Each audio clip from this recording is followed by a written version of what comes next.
Soltos e soltas, bem-vindos para mais uma entrevista no canal. O tema dessa nossa semana é por que tá tão difícil se comunicar. E a gente tá vendo, né, que cada vez mais tem falha de comunicação, as nossas falhas de interpretação às vezes acabam fazendo que as relações desandem, relações que podiam super desenvolver, de repente vão por água abaixo, porque rolou falta de comunicação ou erro de comunicação. Então, se você já passou por isso, bem-vindo ao time. E hoje, para mergulhar nesse tema, a gente trouxe o Rubens Chilquian, que é advogado, é mediador, é fundador do Instituto Vertus, que é um instituto de mediação, para a gente conversar sobre como a gente pode usar essas ferramentas de mediação nas nossas relações, desde a relação com o contatinho até a relação com o marido, porque a gente está vendo que está cada vez mais difícil dialogar sem brigar. Parece que, assim, no começo da relação a gente não conversa porque a gente não quer cobrar, então fica, cada um escreve de um lado do papel, ninguém sabe o que o outro escreveu e muitas vezes as coisas desandam. E aí, quando a relação engata, a falta de diálogo permanece e as coisas não melhoram. Bom, primeiro, Rubens, muito obrigada por estar aqui com a gente no canal. Uma honra ter você aqui. Imagina, Carol, a honra é minha. Rubens, a gente percebe que muitos dos conflitos nas relações amorosas vêm dessa interpretação das ações do outro a partir da nossa lógica. Então, uma coisa que vem direto no inbox dos soltos é: putz, mas eu mandei uma mensagem para a pessoa e ela demorou 6 horas para responder. Eu respondo a hora que a mensagem chega para mim. Então, automaticamente, essa pessoa lê esse delay como descaso. E às vezes essa pessoa com que ela está saindo tem uma outra relação com a tecnologia. Você acha que esse olhar mais autocentrado, que não leva em consideração a personalidade, os valores, a história do outro, é um dos fatores que geram desentendimento nas relações? Olha, Carol, é uma ótima questão essa, porque ela é uma questão que transcende esse problema específico. Isso, na verdade, a gente chama de analisar o modelo de mundo lá fora, né? Como é que a gente enxerga o comportamento externo e recebe isso e exterioriza as nossas reações. Então, muitas vezes, ou quase sempre, as pessoas elas analisam o comportamento ou aquele acontecimento externo com base nas crenças e valores e experiências da vida dela. Não tem absolutamente nada a ver com as crenças, valores e experiências do outro, mas a pessoa não consegue se colocar no lugar do outro para entender aquele comportamento. Então, o que ela faz? Ela faz algo que nós defendemos aqui na mediação de conflitos como não sendo algo produtivo, que é o pré-julgamento. Eu analiso um efeito externo com as minhas crenças e valores, sem saber o que o outro está pensando ou a outra está pensando, eu tiro uma conclusão e tomo essa conclusão como certa. E aí é muito legal a gente, quando possível, fazer uma recontextualização do exemplo para as pessoas entenderem que isso acontece em todos os ambientes. Toma como exemplo, vamos imaginar aquele pai, aquela mãe que é super preocupado, e que o filho sai na balada num determinado dia, né? E fala, olha, você leve o celular, atenda quando eu te ligar, que esse é a única forma que eu tenho de ficar tranquilo que está tudo bem. E aí o pai ou a mãe liga num determinado momento e o telefone está desligado. Com base nesse acontecimento externo, quais são as reações que esse pai ou essa mãe podem sentir? Tudo vai depender de crenças, valores e experiências. Então, se você tem um pai um pouco mais desesperado, digamos assim, o que vai passar pela cabeça desse pai? Puxa, sequestraram meu filho, morreu meu filho, aconteceu alguma coisa drástica, quando, na verdade, pode ter sido só a bateria do celular que acabou. Então, esse é um exemplo que se encaixa perfeitamente, recontextualizando, quando a pessoa manda uma mensagem esperando aquele retorno imediato, aquela correspondência imediata, e a mensagem só chega à noite.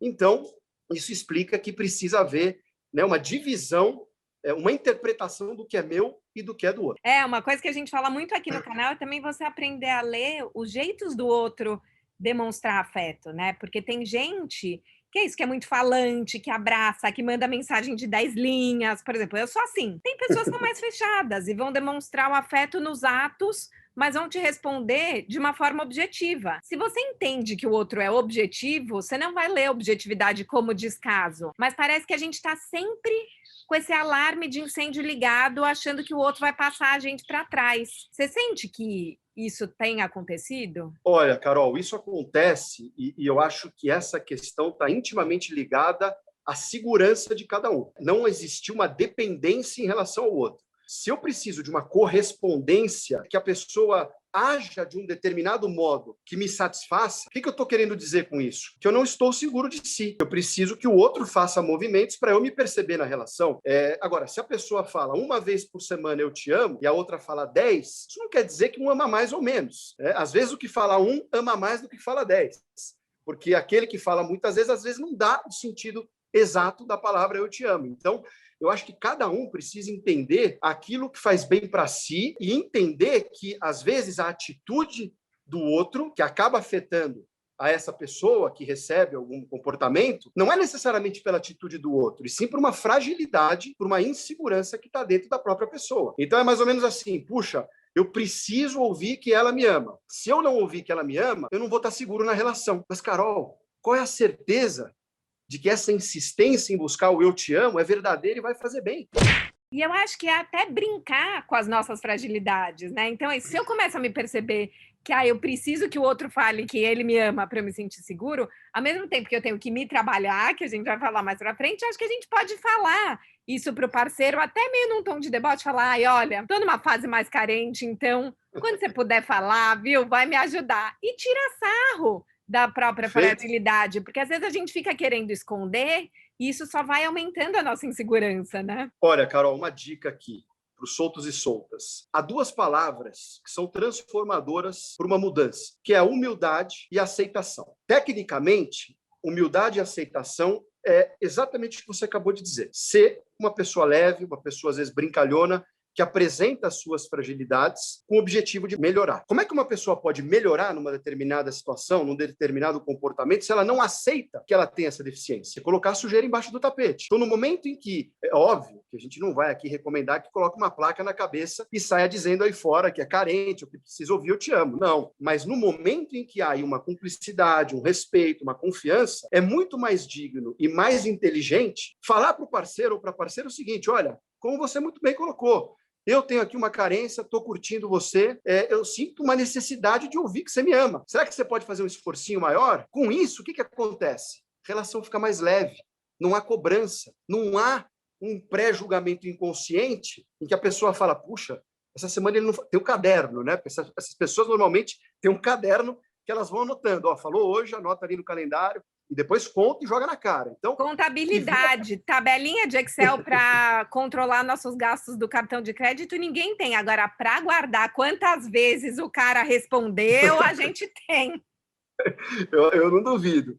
E aí, o que acontece? Esse caderninho, se ele está bem preenchido, a relação flui direitinho. Se esse caderno começa a ficar vazio, começa a surgir um sentimento inconsciente de negação, que não está envolvido no relacionamento, que não está tão entregue, e aí começa a haver um pré-julgamento inconsciente, e a pessoa começa a cobrar, a brigar, e o outro nem sabe por que está tomando pancada no relacionamento. E aí as coisas começam a deteriorar. No Instituto, vocês falam sobre a importância de aproximar as partes, identificar os interesses e necessidades, né? Como é que a gente pode fazer isso nas relações que estão começando? Então, vamos imaginar que você vai na balada com aquele objetivo de encontrar um cara legal, puxa um cara que amanhã pode acabar surgindo um namoro, quem sabe algo mais sério, ou uma curtição simplesmente com começo, meio e fim, mas com algum nível de expectativa. Esse objetivo inicial, quando você está lá se preparando na sua casa, já imaginando a música que vai tocar, o bar, as pessoas que vão estar lá, isso nada mais, nada menos que construir a posição, é construir a sua primeira intenção, o seu primeiro objetivo dentro daquele contexto. E aí você chega lá, conhece uma pessoa que tem também as suas intenções, seus interesses, tem a sua posição, só que o que acontece, Carol? As coisas não se desenvolvem por meio das posições, que é essa construção inicial, e sim por meio dos interesses, que é o que está por trás das posições. Então, veja, os dois têm uma posição convergente de ir à festa, diversão, se conhecer e tentar sair aí com um relacionamento bacana. Qual que é o interesse desse relacionamento? O que um quer? Diversão? O que o outro quer? Um relacionamento sério? Ninguém vai conversar com isso na balada, né? Vem cá, agora que a gente já se conheceu, senta aqui, me explica qual que é o seu interesse aqui na primeira noite. O cara sai correndo ou a mulher sai correndo, né? Total. Mas esse é o grande segredo, porque é o alinhamento de expectativa. Quando você tem um alinhamento de expectativa, você sabe se você está entrando numa furada ou não. Porque se o seu interesse daquele relacionamento é algo sério e o outro lado não está procurando algo sério, não tem conflito. Mas como colocar isso sem cobrar? Esse é o tipo da coisa que não se pergunta de uma forma objetiva. Você tem que viver um pouco para saber o que o outro deseja. Eu gosto de exemplificar. Eu tive um casal aqui que estava passando por uma crise e eles resolveram comprar uma viagem para as Maldivas, 15 dias de viagem. E ali eles depositaram a esperança de uma reconstrução do relacionamento. E só me ligaram, falaram: Rubens, olha, estamos indo para as Maldivas, um hotel paradisíaco, tudo do bom e do melhor, e aqui nós, por certo, vamos conseguir nos alinhar. Passou 3 dias, Carol, eles me ligam do Brasil já. Não tinha nem dado tempo das conexões. Eu falei: mas como assim? Não deu nem para aproveitar os dias pagos, já um lugar maravilhoso? Não deu, não deu. Qual foi o problema? O marido, ele vai para as Maldivas com a finalidade de passear, conhecer as ilhas, descer no tobogã lá do chalé que eles alugaram, pescaria, snorkeling, tudo que você pode imaginar de atividade. E a mulher tinha uma expectativa de sombra, rede, namoro, tomar um bom vinho, conversar sobre a Dois vida. trancados no quarto, transando os 15 dias para se reconciliar de todas as brigas do casamento. Seria o melhor dos mundos para ela. Só que o que acontece? Eles não conversaram sobre isso. Esse filme da vida deles, que é Viagem Maldivas, tem os personagens, tem o cenário do filme, só que o diretor do filme esqueceu de avisar o que cada personagem ia fazer. E aí chegou lá, ela acorda, né? Eu fico imaginando aqui, esperando o café da manhã na cama, ficar lá fazendo amor o dia inteiro, tomando um bom vinho na hora do almoço, e o cara desesperado para colocar a sunga e esquiar, que a lancha já estava na porta do bangalô. O que acontece aqui? Se não há uma comunicação, um alinhamento de expectativa, a cabeça dela vai dizer: o cara não veio aqui para se restabelecer comigo. E ele vai pensar: ela não veio para cá para me fazer companhia. Você entende? Fica uma sinuca que ninguém consegue contornar. Daí que começa o conflito. Um já não olha na cara do outro, na primeira noite já vira para o outro lado e dorme, se tiver 2 quartos vai dormir no outro quarto. Aí quando o cara terminou de fazer todos os passeios e ela desistiu de esperar, remarca a passagem e volta para o Brasil. Resumindo, viver o relacionamento tentando dar transparência dos interesses que está por trás do relacionamento. Não adianta esconder o interesse. Puxa, a amiga falou para mim que se eu disser que eu estou querendo namorar, o cara vai sair correndo. Mas é melhor sair correndo agora do que sair correndo daqui a 6 meses. Dos seus clientes, o que você percebe que são as principais fontes de conflito entre os casais? Olha, as principais fontes, eu diria assim, a principal causa do conflito é a falta de comunicação. A falta de comunicação, de um modo geral, ela traz inúmeros outros problemas. Pré-julgamento, falta de escuta, que é muito importante, legitimação. O que é legitimação? É ouvir o que o outro está querendo dizer. Por mais que eu não concorde, pode ser que naquela fala exista algo importante para que a gente consiga melhorar a dinâmica do relacionamento. Quando você tem um relacionamento que não tem comunicação, cada um, dia após dia, está andando em sentido oposto. Não tem como. O copo vai enchendo, vai enchendo, vai enchendo, com a falta de comunicação, uma hora ele transborda. Cada momento desse é um passo que eles dão se distanciando do outro. Então, eu sempre digo assim: se a comunicação está falha, procure ajuda para que a gente possa restabelecer. O rapport, tem várias ferramentas para ajudar nesse ponto. O que é o rapport? Conta um pouquinho para os soltos. O rapport, Carol, nada mais é do que você criar uma ponte, uma conexão com a outra parte. Você gerar empatia com a outra parte. Eles falam muito que tem que haver uma calibração de voz, uma calibração de movimento e uma positividade na comunicação. Então, se um está falando num tom mais baixo, não adianta o outro gritar, porque vai quebrar o rapport. Se uma parte está triste, está mais acuada, para trás, com o braço cruzado, um pouco mais na defensiva, não adianta o outro apontar o dedo, atingir uma atitude corporal um pouco mais agressiva, vai gerar a quebra do rapport, não vai haver comunicação. Ou se o outro está, por exemplo, um terceiro pilar do rapport, ele está aqui relatando, ou ela está aqui relatando um problema para que eu possa melhorar, e ao invés de eu escutar, eu estou sempre negando aquilo que eu estou escutando, defendendo, na defensiva. Não precisa se defender, porque isso não é um debate, você está escutando o lado do outro. Eu acho que a comunicação é a força motriz de todo o relacionamento. Quando a coisa começa a ir para um lado errado, tem que restabelecer a comunicação, realinhar a comunicação. Que outras ferramentas vocês usam no Instituto para ajudar a estimular essa escuta e a empatia? Solto, vocês já peguem o caderninho e se vocês acham que está faltando comunicação, empatia, respeito, vocês assinam esse canal, ativam as notificações, porque 3 vezes por semana a gente está aqui dando ferramentas para ajudar a gente a virar esse jogo. A escuta é uma das mais importantes, porque é por meio da escuta sincera, ativa, que você dá ao outro a impressão de importância, de legitimação, de significância. Quando a pessoa não se sente escutada, a pessoa não se sente reconhecida, não se sente importante e não se sente valorizada. Então, esse é um primeiro ponto. E aí, a escuta não é ouvir como ouve o canto do passarinho, por exemplo, que muitas pessoas só emprestam os ouvidos e deixam a coisa caminhar. Não, é escutar de verdade. Você tem lá a escuta defensiva. A pessoa está escutando, já pensando o que ela vai rebater. Ninguém está pedindo para rebater, está pedindo para escutar. Tem a outra escuta, que é a escuta falsa, que essa é muito comum, que a pessoa só empresta a fisionomia aqui, balança a cabeça, o outro fala, mas está com a cabeça em outro lugar. E tem também a escuta seletiva, que é aquela em que eu empresto os meus ouvidos sinceros para você, até onde o assunto me interessar. Começou a ficar chato, eu entro no modo aqui falso de escuta e aí deixa a pessoa falar e vai que vai. Então, a escuta é muito importante. E aí, da escuta, a legitimação. Não julgar o outro. Por mais absurdo que seja, por mais banal que seja, lembra, as crenças e valores do outro, as experiências do outro, são diferentes da sua. As suas experiências são diferentes. Então, não interprete o que ele está falando com base no que você enxerga do mundo. A teoria da mente é você ter a habilidade de ouvir se colocando na posição do outro. E aí você acaba não pessoalizando nada. Você simplesmente escuta, ajuda ou não ajuda, mas você não julga. Essa é uma outra ferramenta. E uma que eu gosto bastante é a recontextualização, que é um pouco do que eu fiz aqui. Lembra o exemplo do celular, dos pais? Esse exemplo do celular é o exemplo clássico de recontextualizar o sofrimento de uma amiga ou de um amigo que fica ali esperando o dia inteiro a mensagem tocar. Nem atende o telefone com medo de perder a notificação do celular. Então é isso, transportar a situação para um outro ambiente, para que a pessoa possa refletir. E me veio muito uma coisa que eu queria provocar os soltos aqui, né? Porque quando você fala isso da gente poder entender que o outro tem crenças, valores e vivências diferentes das nossas, assim, você realmente está querendo se relacionar com o outro. Porque muitas vezes a gente recebe relatos do tipo, mas eu queria tanto namorar essa pessoa e eu estava tão envolvida. Mas por quê? Você queria mesmo namorar essa pessoa ou você queria um namorado e você está colocando esse seu rolinho nesse papel? E poderia ser qualquer um.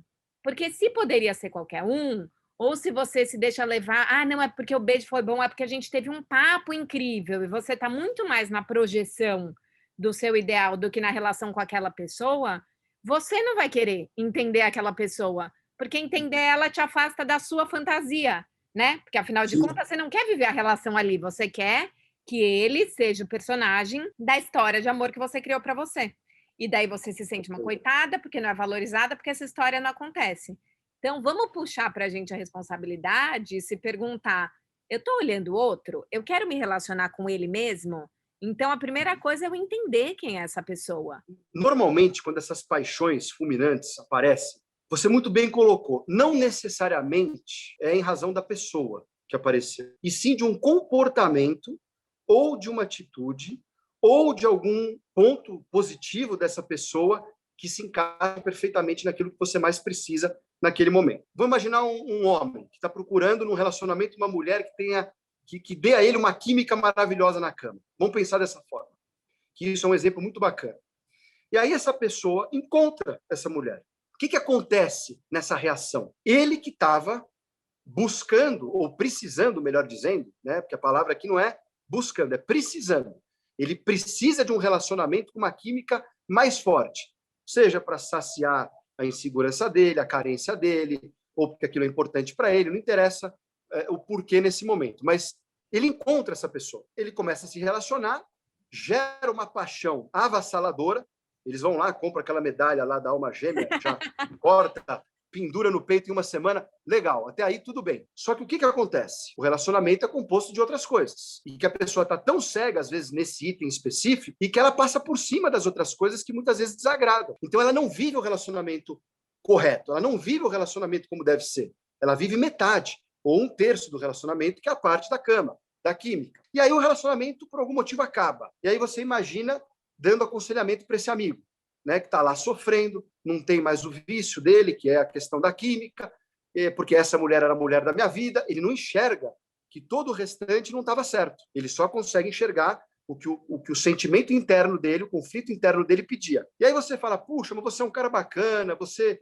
vai conhecer outras mulheres, dá tempo ao tempo. Ele não consegue enxergar outra pessoa que possa substituir. E aí quando você faz a seguinte pergunta para ele, e se você encontrar alguém que te dê um sexo igual ou melhor do que esse que você vive, vai doer menos? Aí vai doer menos. Aí eu consigo melhorar. Então, veja, o problema não está na pessoa. O problema está naquele ponto que foi um ponto que foi utilizado para saciar uma dificuldade momentânea que a pessoa está. Então, ela projetou naquela pessoa, naquela mulher, uma característica que ele precisa e que ela conseguiu tampar o buraco dele. Agora, se ele sai na balada no dia seguinte, mesmo que chorando em casa, e encontra uma mulher que devolva essa química para ele nem liga para a anterior, aquela que ele deu a medalha uma semana anterior.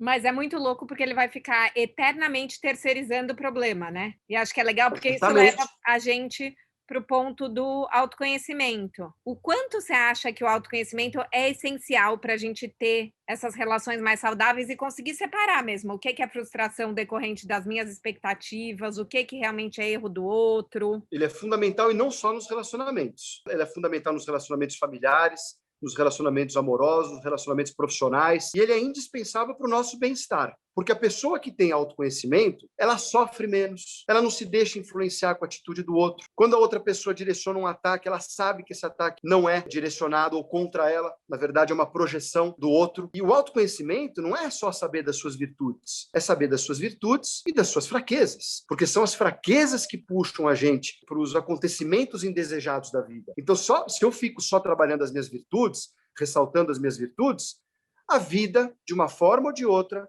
vai colocar uma situação na sua frente para que provoque as suas fraquezas, para que você possa se desenvolver. E que ferramentas você sugere aqui para os soltos para desenvolver esse autoconhecimento e conseguir entender quais são as minhas fraquezas, quais são as minhas projeções, quais são as minhas frustrações e até como me colocar para o outro de uma maneira construtiva na relação e não uma maneira bélica, né?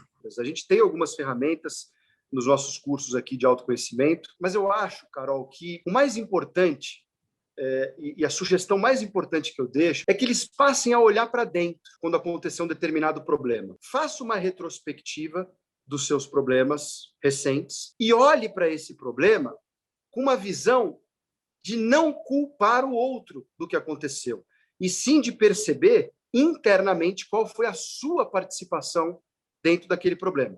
Anota no caderno. É difícil, as pessoas vão ter dificuldade de anotar, porque o ego vai falar, que? Você vai reconhecer isso? Você vai anotar no caderno que você foi culpado por essa parte do problema? As pessoas vão sentir até dificuldade de anotar. E essa é a prova da resistência que a gente tem para evoluir, porque é difícil evoluir. Então, a ferramenta que eu deixo aqui, que é uma das mais poderosas, mas exige trabalho, exige resiliência, é de você, em cada momento difícil de conflito indesejado, olha para dentro. Veja o que o seu corpo, a sua mente, o seu pensamento está querendo dizer para você em relação àquela situação. Perceba a sua parte naquela situação conflituosa. E não fique apontando o dedo e culpando o outro pelo que aconteceu. Qual foi a minha participação nisso?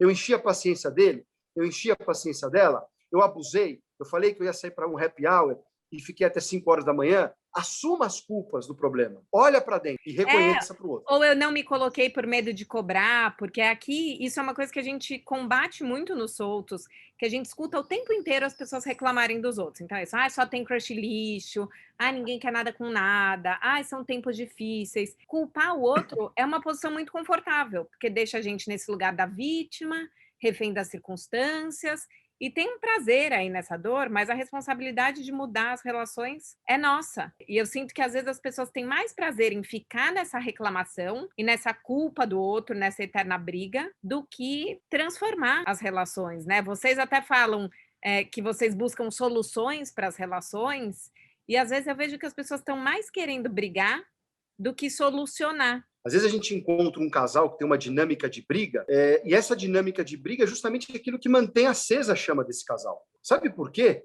Porque é na hora que o copo transborda, que vem aquela confusão generalizada, aquele desrespeito para todo lado, e depois as pessoas param e falam, meu Deus, onde a gente chegou?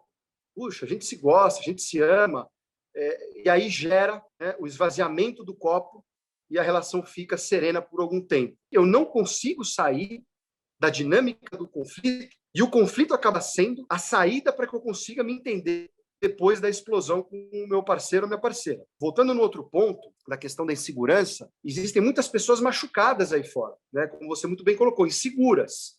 Então, não se entregam na relação, não usam aqui as palavras de humildade e aceitação para dizer para o outro que saiu de um relacionamento traumático, que precisa de um pouco de ajuda, de respeito em determinado ponto. E aí essa pessoa fica retraída no relacionamento. Quando a pessoa fica retraída no relacionamento, o que acontece aqui? Ela não está sendo ela mesma, Carol. Então ela vai perder esse relacionamento, não porque não deu certo, porque ela não deu o melhor dela. Às vezes as pessoas acham que se eu revelar uma fragilidade, o cara vai embora, a mulher vai embora. Pode até ser que vai embora, mas será que se for embora é ruim? Tinha uma pessoa com cumplicidade do outro lado? Eu estava investindo na pessoa certa? Será que essa pessoa seria uma boa ouvinte nos meus momentos difíceis? Viva o momento verdadeiro. Entregue no momento certo a sua dificuldade para saber se a pessoa vai saber lidar com isso. Porque a pessoa pode falar o seguinte, olha, legal, você tem total apoio meu, mas eu não sou a pessoa certa para te ajudar nisso. Vamos procurar ajuda. E gera uma empatia. A gente tem que se conectar na nossa humanidade, né? A gente sempre cita um TED da Brené Brown que a gente ama, que é o poder da vulnerabilidade. Acho que é isso, os vínculos se dão nesses relatos não instagramáveis da vida, sabe? Você não precisa ser perfeito. Ninguém tá falando aqui para você chegar no primeiro date e fazer uma lista de todos os seus traumas. É isso, vai sacando quando colocar, mas coloca sem medo, coloca com leveza, faz uma brincadeira. Isso cria vínculos, né? Porque todo mundo tem dores, tem fraquezas, teve relações antigas traumáticas, e a hora que o primeiro coloca, você abre espaço para, se uma pessoa quiser se relacionar de verdade com você, ela se colocar também. Se ela não quiser, é o que você falou, é melhor que ela vá embora agora do que a gente ficar se fazendo de leve, bem resolvida, descolada, e daí passa um ano e você não aprofundou essa relação. E aquela velha história, um dia ele vai mudar, um dia ela vai mudar. Não vai mudar, não vai mudar. A mudança só vem quando há humildade e aceitação de lado a lado, transparência. A relação é negociação, né? E tem coisas que eu vou ter que abrir mão para construir uma história junto. Perfeito. E quantas vezes eu ouço assim, não, Rubens, mas isso aí é bobagem. Depois de casado, resolve. Não, senhor, depois de casado, piora. Então tem que resolver antes. Não adianta deixar, porque sabe o que acontece? As pessoas às vezes acham que o pedido de casamento ele vai ser a consolidação da eliminação dos problemas pretéritos, da falta do eu te amo, da falta de carinho, dos happy hours constantes, do futebol toda semana. Então, e para os soltos aqui, o pedido de namoro, né? Porque acho que a gente fica tão enrolada com o cara que parece que é isso. A hora que oficializar o namoro, vai resolver tudo isso. Vai acabar tudo, exatamente. Não acaba. Não se apoie numa formalização do relacionamento para acabar com esses problemas que estão incomodando. Porque ou vai continuar ou vai piorar. Por quê? Porque a pessoa vai gerar uma expectativa maior e não vai ser correspondida. Então, aquele conflito que era desse tamanho vai passar a ser desse tamanho. Maravilhoso. Muito, muito obrigada. Soltos, que a gente possa exercitar a empatia, a escuta, a humildade e não esperar a bomba estourar lá na frente. Vamos conversar sem medo, conversa não é cobrança. Dá para a gente construir relações mais saudáveis. Brigadão, Ru. Eu que agradeço. Tudo de bom para vocês. Muita saúde aí para todo mundo. Obrigada.